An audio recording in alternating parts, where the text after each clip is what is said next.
pour acheter des dépenses. Oui, en fait, ils achètent des dépenses.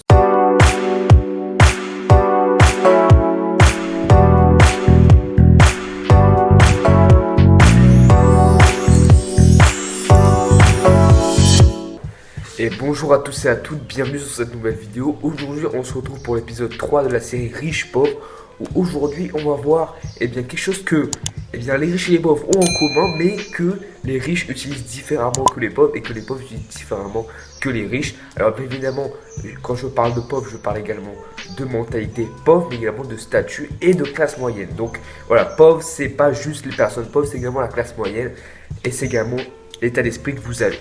Alors on va commencer dès maintenant. Donc les personnes pauvres et les personnes riches, ils ont ça en commun.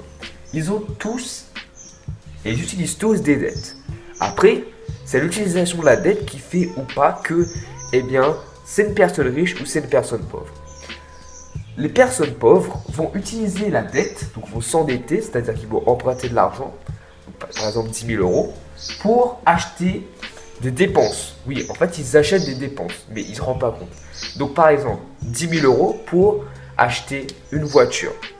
Donc, cette voiture, elle l'achète, c'est une dépense, parce que la personne pauvre va payer chaque mois pour entretenir la voiture. Et le truc, c'est que, à la fin du mois, la dette que la personne pauvre a prise pour acheter cette voiture, ne lui a même pas aidé à créer du revenu. Et en plus de ça, la valeur de la voiture perd. Dès que vous, tout simplement, sortez la voiture du garage, elle perd de la valeur. Donc, les personnes pauvres, elles achètent des dépenses, mais elles ne se rendent pas compte qu'elles achètent des dépenses. Ça peut être une voiture, ça peut être une maison, ça peut être des vêtements de marque parce qu'ils n'arrivent pas, ils n'ont pas les moyens. Ou ça peut être vraiment des choses stupides. Voilà, des choses stupides. Ensuite, la personne riche, elle utilise la dette, mais différemment que la personne pauvre.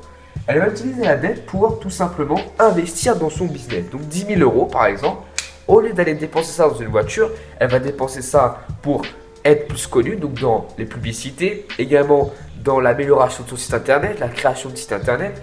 Et comme vous pouvez voir, les personnes riches essaient toujours de s'améliorer, essaient toujours d'investir plus dans leur formation, dans leur business. Les personnes pauvres essaient de rester là où ils sont satisfaits et dépensent leur argent dans des choses vraiment stupides. Qu'est-ce que vous choisissez ?